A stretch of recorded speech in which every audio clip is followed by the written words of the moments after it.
प्रिय छात्रों, ये जो वीडियो है भारतीय राजनीतिक विचारक मनु की न्याय व्यवस्था पर आधारित है। बीए पार्ट फर्स्ट के विद्यार्थियों के लिए मनु के जो इससे पूर्व की श्रृंखला में जो वीडियो बने हैं उनमें उसी कड़ी में एक ये वीडियो भी जारी है। आपको मैं ये बताना चाहूँगा कि मनु का जो ध्येय है वो समाज में न्याय की स्थापना करना है और समाज और व्यक्ति दोनों के मध्य और राष्ट्र की सुरक्षा के मध्य न्याय एक महत्वपूर्ण तत्व है। प्राचीन काल से ही समाज में न्याय जो है सदैव ही अपराध प्रवृत्ति को रोकने के लिए और न्याय के प्रति जन विश्वास और जनता के अधिकार महत्वपूर्ण स्थान रखते हैं। कोई भी व्यक्ति न्याय क्या है अगर हम बात करें तो कोई भी व्यक्ति जो अपराध करता है उसमें अपराध की प्रवृत्ति है या दूसरों के अधिकारों का उल्लंघन करता है या दूसरे के सीमा और कार्यों का अतिक्रमण कर लेता है या किसी दूसरे व्यक्ति को चोट पहुंचाता है, मारता है, पीटता है, ये सारी चीजें अपराध करती और उन अपराधों का निर्णय अर्थात ये उचित हुआ या अनुचित हुआ, ये गलत है या सही है और गलत है तो कितना गलत है, इसे कितनी सजा दी जाए और इसे किस प्रकार से समाज में जो उपद्रवी हैं, समाज में जो डकैत है, समाज में जो शोषण करता है उन पर नियंत्रण स्थापित किया जाए और समाज में शांति स्थापना और व्यवस्था का कार्य किया जाए। इसके लिए न्याय अपने आप में महत्वपूर्ण तत्व है और यही न्याय राजा का परम कर्तव्य भी है, क्योंकि राजा का मतलब है जनहित का कार्य करना और जनहित के कार्यों को संपादित करने के लिए राजा प्रथम कड़ी है। इसलिए मनु ने न्याय के संदर्भ में भी राजा को प्रथम स्थान दिया है, अंतिम न्यायकर्ता माना है और न्याय को वो व्यवहार शब्द के रूप में प्रयोग करता है। मनु जो है न्याय को व्यवहार शब्द के रूप में प्रयोग करता है और व्यवहार शब्द का जो है तीन अगर हम संधि विच्छेद करें तो वी प्लस अब प्लस हर व्यवहार बनता है और इसका अर्थ जो है विभिन्न प्रकार के जो भी संदेह हैं उन संदेहों का अंत करना व्यवहार है। तो व्यवहार एक विस्तृत शब्दावली है। दूसरी ओर अगर हम देखें तो व्यवहार का मतलब क्या है, जो कानूनी संदेह हैं, कानूनी दाव पेच हैं या कानूनी मुकदमे हैं, उन मुकदमों का समाधान करना और जनता को न्याय प्रदान करना भी व्यवहार है। तो व्यवहार क्षेत्र अपने आप में न्याय शब्द को प्रतिबिंबित करता है। मनुस्मृति के अध्याय 8 के श्लोक संख्या 3 और 7 में विभिन्न प्रकार के विवादों की भी बात की है। तो मनुस्मृति 18 प्रकार के विवादों का उल्लेख करती है जिसमें सभी प्रकार के अपराध शामिल हो जाते हैं अगर उसकी विस्तृत दृष्टि से देखा जाए तो। अब कौन से हैं 18 ये प्रकार? जैसे ऋण, कोई व्यक्ति किसी से ऋण लेता है और नहीं चुकाता, ऋण लेता है और ब्याज देता है, ब्याज नहीं देता या ब्याज की शर्तें क्या है, ब्याज के तरीके क्या है। तो ऋण लेना और ऋण देना और ऋण चुकाना, तो ऋण के मतलब ऋण में सभी प्रकार के कर्ज संबंधी मुकदमे दायर होंगे। ऐसे ही धरोहर, किसी के पास कोई वस्तु रख देना, जैसे गिरवे वस्तु रखना, जमीन रखना, बैंक रख देना, तो जो गिरवे इसको हम कहते हैं धरोहर संबंधी मुकदमे। ऐसे ही धोखा, आपसे हमने धोखा किया, वचन क्या दिया, काम क्या किया और उसको भंग कर दिया, आपके साथ हमने धोखा किया, तो ये धोखे संबंधी अपराध, वचन भंग संबंधी अपराध। प्रतिज्ञा की कि मैं राष्ट्र की रक्षा करूंगा या मैं तेरे को वचन देता हूं तो मैं अपना वचन नहीं रोकूंगा, तेरा सहयोग करूंगा और फिर सहयोग के स्थान पर असहयोग करना, तो ये वचन भंगता जो है ये प्रतिज्ञा विमुखता भी कहलाएगी। ऐसे ही वेतन, किसी व्यक्ति को वेतन निर्धारित करना या कम देना या अधिक काम लेना या वेतन न देना या उसके फ्री में कार्य करवा लेना, ये सभी प्रकार के मुकदमे वेतन संबंधी होंगे। अधिक वेतन, कम वेतन, मध्यम वेतन, कम दिया न दिया जाना वेतन, वेतन का ये ऐसे ही क्रय विक्रय, वस्तु का खरीदना और बेचना क्रय विक्रय। ऐसे ही स्वामी और पशु और खेत में काम करने वाला सेवक, उनके मध्य उत्पन्न होने वाले मुकदमे। इसी प्रकार सीमा विवाद, क्षेत्र के मुकदमे कि इसके राज्य की सीमाएं हैं, इसके घर की सीमा है, इसकी जमीन की सीमा है। ऐसे ही मारपीट के मुकदमे, ऐसे ही कठोर वचन, गाली गलौज देना या पीट देना, इस प्रकार के मुकदमे। ऐसे चोरी संबंधी मुकदमे, डकैती संबंधी मुकदमे और व्यभिचार संबंधी मुकदमे संदर्भ में ये मुकदमों के साथ एक संपत्ति संबंधी मुकदमे। अब संपत्ति सभी प्रकार की संपत्ति है, हल की भी है, बैल की भी है, कृषि की भी है, भूमि की भी है, मकान की चोरी की भी है, गैरों, तो सभी प्रकार की संपत्ति का हरण कर लेना या चोरी करना। ऐसे जुआ, ऐसे स्त्री अपराध, स्त्री और पुरुष के मध्य अपराध तो अलग है, ये पारिवारिक विवाद है। और स्त्री अपराध का मतलब स्त्री को मारना, पीटना, प्रताड़ित करना, तलाक दे देना, न देना, तलाक मारना, ये सभी प्रकार के मुकदमे इस 18 प्रकार के जो प्रकार हैं इसमें समाहित हैं। जो समाज में होने वाली जो घटनाएं हैं, अपराध हैं, वे सारे अपराध इन्हीं के अधीन और इर्द गिर्द इसी सीमा क्षेत्र के अंतर्गत आते हैं। और मनु ये कहता है कि न्याय करना राजा का परम कर्तव्य है और न्याय के लिए इस प्रकार के मुकदमे उत्पन्न हो सकते हैं। तो फिर वो कहता है कि न्याय कौन करे, तो न्यायिक संगठन की बात आती है। न्यायपालिका के संगठन की जब हम बात करें तो सबसे ऊपर राजा है, तो राजा न्याय करता, अंतिम न्याय करता है। परंतु राजा स्वयं ने न्याय करके, राजा एक धर्म सभा जिसको हम कहते हैं, उस सभा के सहयोग से न्याय करता, अर्थात एक व्यक्ति न्याय नहीं करता, बल्कि सभा में 2, 3, 5, 7 जितने होंगे वो व्यक्ति राजा को सलाह देंगे, मुकदमों के संदर्भ में विचार सुनेंगे और उन विचारों का निर्णय करेंगे। और राजा अपने सहयोग के लिए प्राण विभाग अर्थात न्यायाधीश नियुक्त करता है। और जो न्यायाधीश नियुक्त किया करता है, उन न्यायाधीशों के संदर्भ में भी वो कहता है कि वो योग्य होने चाहिए। कैसे योग्य होने चाहिए? जैसे ब्राह्मण हो, वेदज्ञ हो, उसके साथ जो है न्याय, समय, काल, परिस्थिति, जाति के जो अधिकार है, जाति का जो धर्म है, उनको जानने वाले हो, निष्पक्ष हो, निर्लोभी हो, इस प्रकार के व्यक्ति को यहाँ धर्म सभा का सदस्य बनाने की बात मनु करते हैं। तो धर्म सभा जो है एक प्रकार से न्यायिक निर्णय करने में सहयोग प्रदान करने वाली, सलाह देने वाली संस्था है। अब न्यायालयों की बात करें हम, तो मनु जो है न्यायालयों के विविध प्रकारों की बात करता है। जैसे स्थानीय स्तर पर न्यायालय, जैसे गांव है तो गांव के अंदर क्या होगी? ग्राम पंचायत। जैसे एक जाति की पंचायत, जाति के लोग बैठ जाएंगे, एक कुल के लोग बैठ जाएंगे, एक क्षेत्र के लोग बैठ जाएंगे और वो बैठकर समस्याओं का समाधान करेंगे। उस जाति की समस्याओं का समाधान करेंगे। जो विवाद आ रहे तो उस जाति के नियम है, उस जाति का धर्म है, उस जाति का कर्तव्य है, उस जाति में कौन कौन से जो है विभिन्न प्रकार की परंपराएं हैं, उस प्रकार से। तो जातिगत निर्णय, जिसे हम कहते हैं सामुदायिक निर्णय, हम कह सकते हैं समुदाय द्वारा निर्णय किया जाना, गणमान्य लोगों द्वारा निर्णय किया जाना, गण न्यायालय, जनपद न्यायालय, या हम इसे जाति न्यायालय या कुल न्यायालय के नाम से संबोधित कर सकते हैं। अंतिम न्याय का जो स्तर है वो राजा है। इस प्रकार से न्याय का जो स्थान है वो हर क्षेत्र में अलग अलग है, कोई परंतु एक दूसरे के अधीन नहीं, या अंतिम न्यायालय के अधीन जरूर सभी प्रकार के विवाद आ सकते हैं। अब अंतिम न्यायालय जो है वो राजा है, प्राण विभाग है और धर्म सभा है, और ये मिलकर न्यायिक निर्णय करने का काम करते हैं। तो निर्णय जब किए जाते हैं तो निर्णय के प्रकार होते हैं, निर्णय के विविध चरण होते हैं कि निर्णय में पहला काम क्या होगा, बाद में क्या होगा। सबसे पहला जो पक्ष आता है निर्णय का, उसमें आता है एक पूर्व पक्ष।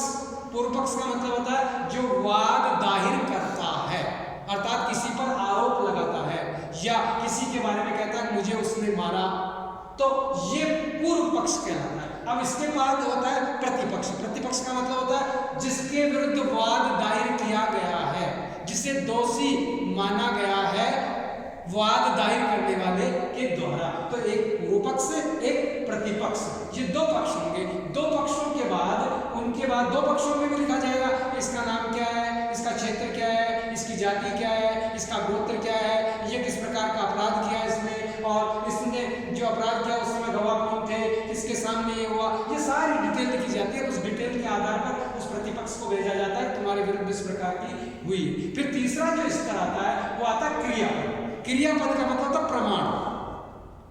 प्रमाण कौन से हैं जिनके सामने ये जो इसने अपराध किया है। तो प्रमाण दो प्रकार के इसमें माने, एक मानुष प्रमाण और एक दिव्य प्रमाण।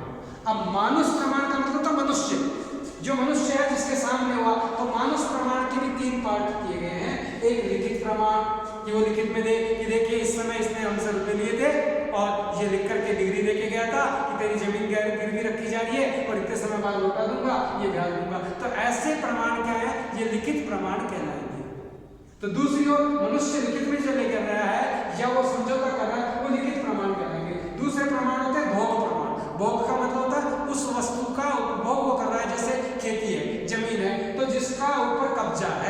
मकान पे मेरा कब्जा है तो ये मेरा है, या तेरा है तो तेरा है, तो या उसने गलत कब्जा कर लिया है, मैं कहीं बाहर चला गया और मेरे मकान पर इसने कब्जा कर लिया, या मैं बाहर गया तो इसको दे गया कि तुम इतने रहो और इसकी सेवा सुषमा करो, देखभाल करो, और मैं आ जाऊंगा तो मैं रह जाऊंगा, तो ये कहलाता है कब्जा। तो एक लिखित प्रमाण, एक भोग प्रमाण, और तीसरा होता है साक्षी गवाह। साक्षी मीन्स गवाह, किसके सामने घटना हुई, कौन व्यक्ति उसके लिए जिम्मेदार है, कौन व्यक्ति गवाह देने वाला है।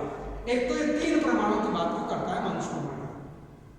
अब मान लीजिए मानुष प्रमाण नहीं हो कि भाई लिखित में कोई चीज नहीं है, कब्जा कहीं दिखाई नहीं दे रहा, और इसका कोई साक्षी और गवाह भी नहीं है, मेरे तो कोई गवाही देने वाला नहीं है, मैंने अपराध किया ही नहीं और मेरे पर झूठा आरोप लगाया ही हो, तो ये मानुष प्रमाण अगर नहीं है तो फिर क्या किया जाए। तो उस समय तत्कालीन समय में मनु की व्यवस्था में दिव्य प्रमाण की बात रखी हुई थी, और दिव्य प्रमाण क्या थे, अग्नि और जल को प्रमाण माना जाता था। तो अपराध का आरोप लगाने वाला ये नहीं करता था, जिस पर आरोप लगाया गया था वह इसे प्रमाणित करता था, अपने को दोषमुक्त करता था। जैसे उदाहरण के लिए सीता का अग्नि परीक्षा है, प्राचीन काल की अगर हम बात करें तो सीता की अग्नि परीक्षा है कि सीता पर आरोप लगा कि स्वच्छ नहीं है, इसके घर रही है इतने वर्षों तक, 12 वर्ष तक, तो इसके ऊपर आरोप, तो उसने अपने आप को अग्नि में डाला और अग्नि के अंदर से जीवित निकल गई बिना जले, तो ये अग्नि प्रमाण है। ऐसे ही अग्नि प्रमाण और जल प्रमाण। जल प्रमाण का मतलब जल में अंदर डुबो दिया जाए, कुछ समय तक वो जल में रहे और बाहर निकल करके वापस वो सही रूप से आ जाए, तो ये जल प्रमाण और अग्नि प्रमाण है, इन्हें दिव्य प्रमाण के रूप में माना गया। ये बात अलग है कि आज के समय में इन दिव्य प्रमाणों को कभी भी स्वीकार नहीं किया जा सकता, ये किसी भी प्रकार से वैधानिक नहीं समझे जा सकते, परंतु तत्कालीन समय में ये इस प्रकार के प्रमाणों की बात होती थी। तो ये 3 पद हुए, पूर्व पक्ष, प्रतिपक्ष, क्रियापक्ष, और अब चौथा है निर्णय, डिसीजन मेकिंग। अब निर्णय जब करता था कोई भी, तो निर्णय करते समय 3-4 चीजों का ध्यान विशेष रखा जाता था। पहली चीज तो कि निर्णय धर्मयुक्त होना चाहिए। अब धर्म क्या है, श्रुति, स्मृति, परंपरा और उसके साथ नियम, राज्याज्ञा, ये तो वेद, स्मृति और सदाचार। सदाचार जो है एक विस्तृत शब्द है, और जिस सदाचार के अंतर्गत व्यापक अर्थ जो क्षेत्र है, जिसमें जाति है, धर्म है, कुल है, वर्ण है, इन चीजों का उसमें ध्यान रखा जाता था। और यही चीज थी कि मनु जब भी दंड देने की बात करता है तो ब्राह्मण को जो एक अपराध है, मान लीजिए किसी ने चोरी की, अब चोरी करने वाले 4 व्यक्ति हैं, एक वस्तु है, मान लीजिए ये मेरा पेन है और इसकी चोरी कर ली, यहाँ से उठा लिया। अब एक व्यक्ति ब्राह्मण है, एक व्यक्ति क्षत्रिय है, एक व्यक्ति शूद्र है और एक व्यक्ति वैश्य है। तो ब्राह्मण को इस चोरी का जो है अलग दंड दिया जाएगा, क्षत्रिय को अलग दिया जाएगा, वैश्य को अलग दिया जाएगा। तो पहली चीज, जैसे अगर इस पेन को मान लीजिए शूद्र वर्ग ने उठाया है, इसकी चोरी की है, तो उसे 8 पेन की कीमत का 8 गुना देना पड़ेगा। जैसे मान लीजिए पेन 5 रुपए का है तो उस पर 40 रुपए का जुर्माना किया जाएगा। और मान लीजिए यही पेन वेश्य उठाता है तो वेश्य के ऊपर जो है उसका जुर्माना 8 की जगह 16 गुना किया जाएगा, अर्थात 80 रुपए का जुर्माना होगा। और यही पेन अगर क्षत्रिय उठा लेता है, चोरी कर लेता है, तो उस पर 32 गुना जुर्माना किया जाएगा। और इसी पेन को अगर ब्राह्मण उठा लेता है, चोरी कर लेता है, तो उस पर 64 गुना जुर्माना किया जाएगा। इसका मतलब क्यों किया जाएगा ऐसा? देखिए, चोरी तो सबने समान की है, अपराध समान है, परंतु सजा समान नहीं है। क्यों नहीं है? क्योंकि वो ये मानते हैं कि शूद्र वर्ग जो है उसने अगर चोरी की है तो किसी दबाव में की होगी, किसी के कहने पर की होगी, अज्ञानतावश की होगी, इसलिए उसको दंड कम दिया जाएगा, उसका अपराध की न्यूनता मान जाएगी। और अगर वेश्य है तो उसने चोरी की है तो उस पर आर्थिक दंड ज्यादा होगा, जिससे वो भविष्य में दंड का भागी न हो सके, भविष्य में इस प्रकार का अपराध न करे, इसलिए उसे इस प्रकार का दंड दिया। और अगर मान लीजिए क्षत्रिय है तो क्षत्रिय रक्षक है, समाज का संरक्षक है, समाज के रक्षा करने का दायित्व है। और अगर रक्षक ही भक्षक हो जाएगा तो फिर समाज की रक्षा कौन करेगा? इसलिए क्षत्रिय पर उस पर अधिक दंड दिया गया। और ब्राह्मण इस समाज व्यवस्था में धर्म की स्थापना करने वाला है, नीति और नियमों को प्रस्तावित करने के सुझाव देने वाला है, वो वेदज्ञ है, वो सदाचारी है, धर्मज्ञ है। अगर वो चोरी करता है तो उस पर सर्वाधिक दंड होना चाहिए, क्योंकि अगर वही चोरी करेगा तो समाज में धर्म की व्यवस्था और स्थापना कौन करेगा? मैंने आपको एक उदाहरण देकर के बताया बताया। तो यहाँ क्या हुआ कि दंड जो है, न्याय जो होगा, अंतिम निर्णय जो होगा, वो निर्णय वेद के अनुसार, स्मृति के अनुसार, सदाचार के अनुसार, देश के काल और परिस्थिति के अनुसार, और फिर जाति अर्थात वर्ण व्यवस्था अनुसार किस वर्ण को कितना सजा दी जाएगी, और इसके पश्चात बुद्धि और विवेक का प्रयोग किया जाए। आत्मसंतुष्टि के मैंने ये निर्णय किया सही है, निष्पक्ष है, ये किया जाए। उसके पश्चात भी मनुस्मृति एक और बात कहती है कि न्यायिक निर्णय पर पुनर्विचार किया जा सकता है। मान लीजिए किसी विषय पर निर्णय हुआ और गलत गवाहों की बयानबाजी से हो गया और बाद में पता पड़ा कि निर्णय गलत था, ये व्यक्ति गलत नहीं था, इन गवाहों ने गलत गवाह दे दी, इसलिए उसे सजा हुई, तो निर्णय को दोबारा बदला जा सकता है, रीथिंकिंग की जा सकती है, दोबारा उस पर पुनर्विचार किया जा सकता है। जैसे मान लीजिए समाज का, जाति का कोई पंचायत बैठी, जाति पंचायत, अब जाति पंचायत ने एक पक्ष को देख करके निर्णय दे दिया, तो उन्होंने दोबारा जाति को बिठाया और कहा कि देखिए इस पक्ष पर निर्णय किया गया, इस पक्ष को गौण रख दिया गया, इस पर ध्यान नहीं दिया गया, ये ऐसा नहीं ऐसा था, तो पुनर्विचार की भी व्यवस्था थी। कहने का अर्थ क्या हुआ कि निर्णय निष्पक्ष होना चाहिए, निर्णय जनता के हित में होना चाहिए, निर्णय में अपराधी को सजा मिलनी चाहिए, निरपराधी को किसी भी प्रकार की सजा प्राप्त नहीं होनी चाहिए। चाहे अपराधी को सजा कम हो जाए परंतु निरपराधी को सजा बिल्कुल भी नहीं होनी चाहिए। इस प्रकार की व्यवस्था जो है न्यायिक निर्णय की व्यवस्था है, जिसमें सभासदों के द्वारा जो धर्म सभा है वो निर्णय में सहयोग करती है। ये निर्णय, अब निर्णय के बाद आएगा डिसीजन, हो गया कि भाई इसको सजा दी जाती है, जैसे मृत्युदंड की सजा दी जाती है, आर्थिक सजा दी जाती है, तो सजा जो है उसकी बात आई तो दंड हो गया कि क्या दंड दिया जाए। तो दंड के प्रकारों की बात, दंड क्या है? दंड एक प्रकार से देखा जाए तो अपराधी को दिया जाने वाला, जो अपराध किया है उसके बदले दिया जाने वाला जुर्माना या अपराधी को दी जाने वाली सजा दंड है। और दंड एक प्रकार से देखा जाए तो दंड साधन है जो अपराध की प्रवृत्ति को रोकने का कार्य करता है। दंड जो है नियंत्रण का काम करता है। दंड जो है जनता में और अपराधियों में भय उत्पन्न करने का काम करता है। दंड जो है सभी के मध्य, जीवन निर्वाह के मध्य एक प्रकार से समाज के लिए शांति, व्यवस्था और सुरक्षा स्थापित करने में सहयोग करता है। दंड वो है। एक इसी प्रकार से देखा जाए तो विधि की स्थापना का माध्यम अगर कोई है तो वो दंड है। तो दंड क्या है? और दंड क्या है? न्याय है। न्याय दंड जिसको हम कहते हैं। दंड क्या है? धर्म है, जिसके अनुसार है। दंड क्या है? राजाओं का भी राजा है, जिससे न राजा बचता है न प्रजा बचती है। दंड के अधीन सभी आते हैं। तो दंड का अर्थ ये है। अब दंड का उद्देश्य अगर हम देखें तो दंड का उद्देश्य क्या है? मान लीजिए एक व्यक्ति ने अपराध किया और आपने किसी की हत्या कर दी उसने, और आपने उसकी हत्या कर दी, तो हत्या के बदले हत्या तो कर दी, इसका लाभ क्या हुआ? वो एक पहले मर गया और दूसरा फिर मर गया, ऐसा नहीं है। दंड के पीछे उद्देश्य दूसरे छिपे रहते हैं। वो उद्देश्य क्या है कि पीड़ित पक्ष को तो मुआवजा मिल जाए, पीड़ित पक्ष को आत्मसंतुष्टि मिल जाए और पीड़ित पक्ष की हानि की भरपाई हो जाए। पहली चीज तो दंड का ये उद्देश्य। दूसरी ओर देखा जाए तो अपराधी में अपराध की प्रवृत्ति का अंत हो जाए और भय व्याप्त हो जाए, अपराध की प्रवृत्ति का अंत। तीसरी ओर अगर देखें तो अपराध की प्रवृत्ति का समाज में भय जो है कि अपराध करेंगे तो हमें ये सजा मिलेगी, इसलिए सजा के डर से हम अपराध ना करें। तो समाज के लिए प्रेरणा स्थापित हो जाए, समाज के लिए एक आदर्श स्थापित हो जाए, समाज के लिए एक जो है व्यवस्था स्थापित हो जाए, अर्थात अन्य व्यक्तियों को प्रेरणा मिलेगी, भय होगा या अन्य चीजें होंगी, उसके माध्यम से समाज अपराध मुक्त समाज बन जाए। इसके साथ फिर क्या है? अपराधियों में सुधार हो कि मैंने ये अपराध किया तो मुझे ये सजा मिली, तुम करोगे तो तुम्हें ये मिलेगी, और अब मुझे ऐसा अपराध नहीं करना चाहिए अन्यथा मुझे और सजा मिलेगी। तो अपराध में अर्थात अपराधी में और समाज में सुधार है दंड का कार्य। और फिर दंड का जो उद्देश्य है न्याय की प्रस्थापना को स्थापित करना है कि समाज में न्याय का शासन हो, न्याय की व्यवस्था हो, सभी के प्रति समानता हो, सभी के प्रति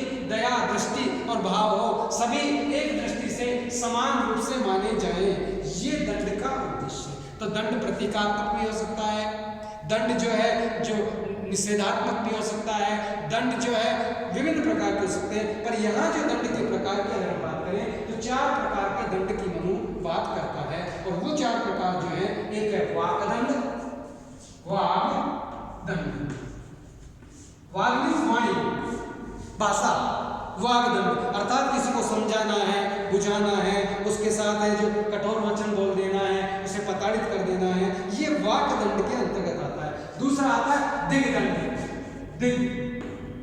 दिग्दंड मतलब धिक्कारना, अरे तुमने क्या काम किया, ये काम कोई शोभा देने वाला नहीं, समाज में बदनामी होना, अर्थात उसकी बदनामी करना, उसे लज्जित कर देना, उसे कठोर चेतावनी देना कि भविष्य में इस प्रकार का कार्य तुम नहीं करोगे। दैट इज कॉल्ड दिग्दंड। तो वाग्दंड समझाने वाला है और दिग्दंड जो है उसे भविष्य में दंड न करने के लिए कठोर वचन देना है और इस प्रकार से उसे प्रताड़ित करना है, लज्जित करना है। और तीसरा दंड जो है वो अर्थदंड कहलाता है। अर्थ का मतलब धन, अर्थदंड, जुर्माना जिसको हम कहते हैं,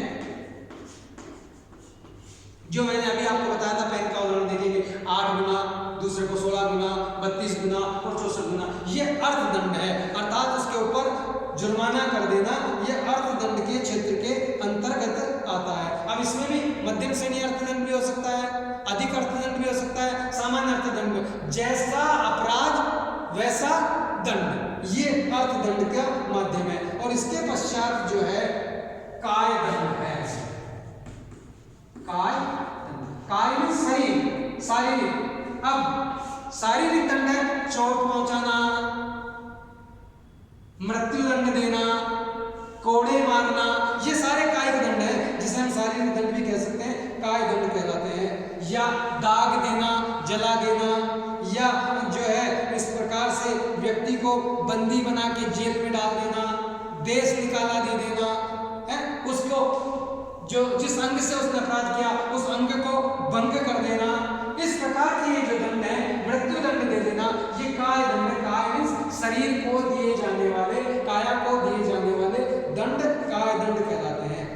दंड केवल अपराधी को दिया जाता है, सुधार के लिए दिया जाता है, समाज को प्रेरणा देने के लिए किया जाता है, समाज में भय व्याप्ति के लिए किया जाता है। दंड केवल प्रतिशोध के लिए नहीं दिया जाता है, दिया जाता है। इस प्रकार से मनु के जो न्याय व्यवस्था है उसमें यह दंड की प्रकृति दिखाई देती है। इसी प्रकार से अगर हम देखें तो मनु एक चीज और कहता है कि दंड देते समय, निर्णय करते समय कुछ बातों का विशेष ध्यान दंड नायक को अर्थात न्यायकर्ता को ध्यान रखना चाहिए। जैसे कि अपराध कहाँ किया, किस समय में किया, किस स्थान पर किया, और वो जो अपराध किया वो स्वैच्छिक अपराध था, जानबूझकर अपराध किया, या परिस्थितिवश अपराध हो गया, या मानसिक स्तर अपराधी का क्या है कि वो पागल था या जानबूझकर किया, या किसी के बहकावे में किया, या लोभ से किया, या लालच से किया, तो उसके मानसिक स्तर का ध्यान रखा जाए,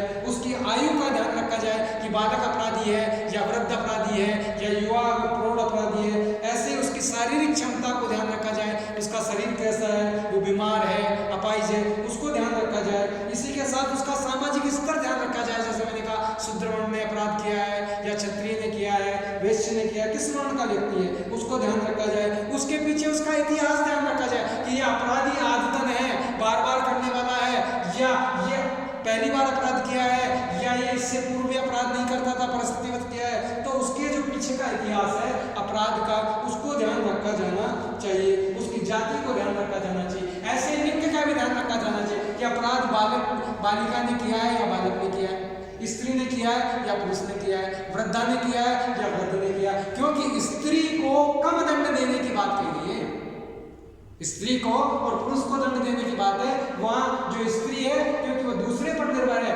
युवावस्था, वृद्धावस्था और बाल्यावस्था में पिता, युवावस्था में पति, वृद्धावस्था में पुत्र, इस प्रकार स्त्रियां अपराध नहीं करती है। अगर स्त्रियों ने अपराध किया है, स्त्री जनित अपराध, तो उसे अपराध का जो दंड है वो न्यूनतम दंड दिया जाएगा। न्यून दंड क्या है, तो कहने का अर्थ क्या हुआ, मनु की न्यायिक व्यवस्था समाज में धर्म की स्थापना करने के लिए सामाजिक व्यवस्था के अनुरूप निष्पक्ष निर्णय देते हुए दंड की प्रकृति और दंड की गुरुता को मद्देनजर रखते हुए दंड देने की व्यवस्था की है, जिसके पीछे मूलभूत उद्देश्य अगर कोई दिखाई देता है तो सामाजिक व्यवस्था का संचालन, सामाजिक व्यवस्था में सभी के का न्याय और राजा में विश्वास, सभी द्वारा धर्म की अनुपालना और सभी द्वारा मोक्ष की प्राप्ति।